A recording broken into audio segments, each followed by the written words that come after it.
Nik errigoraren hotzara erosiko dut, produktuak lekutatik ekarri beharrean, Euskal Herrian sortutakoak jatea zentzuzkoagoa delako.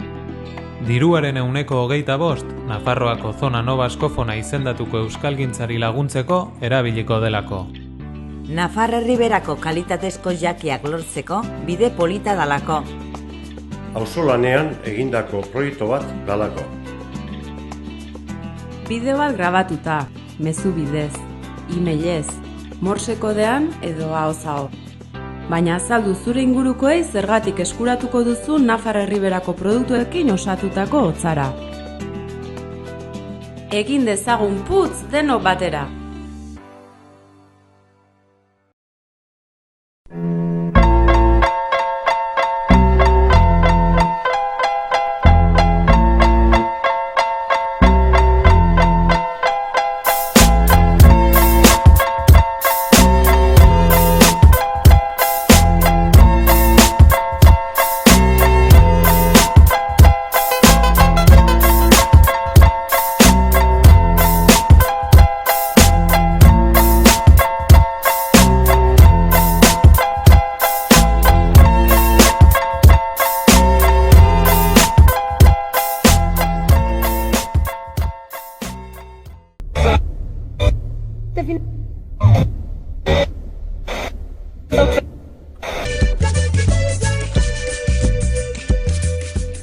Eta ordunetan egin ohi dugun bezala tertuliari ekin behar diogu, aktualitatearekin eta eguneroko tasunean gurean gertak kirolei erreparatzeko sintonia da, entzuten ari garena, eta hemen da gurekin Idoia Altuna, egunon Idoia. Kaixo egunon. Eta intzuzen Saharara begira jarri behar dugu, azken aldian jazarpen handia bizitzen ari dira Sahara.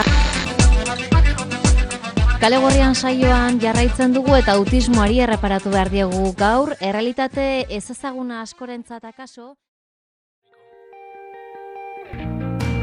Aspaldi ikasi genuen zuen ipuinik gabe lo hartzen. Betiko istorioak.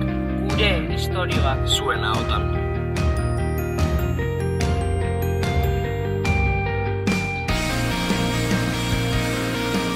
Ez gaude prest, zuen Espainetan garena irakurtzeko. Ez eta zuen begietan ikusteko. Zaitu zuen soka zitoko.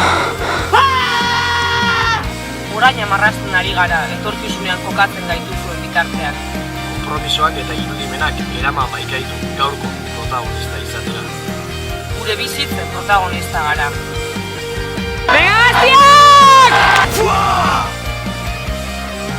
Ez gaitu zuen mesedera erabiliko, isiltzen ez garen artean.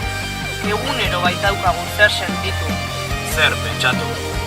Zer egin. Eta zer kontatu.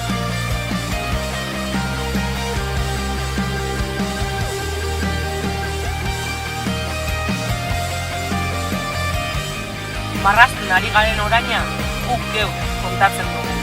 Egunero. Historia ustelez dadin zuen ahotan. Bagarelako. Gazteo, egunero, protagonista. Bagarelako. Gu geu, egunero, gazte.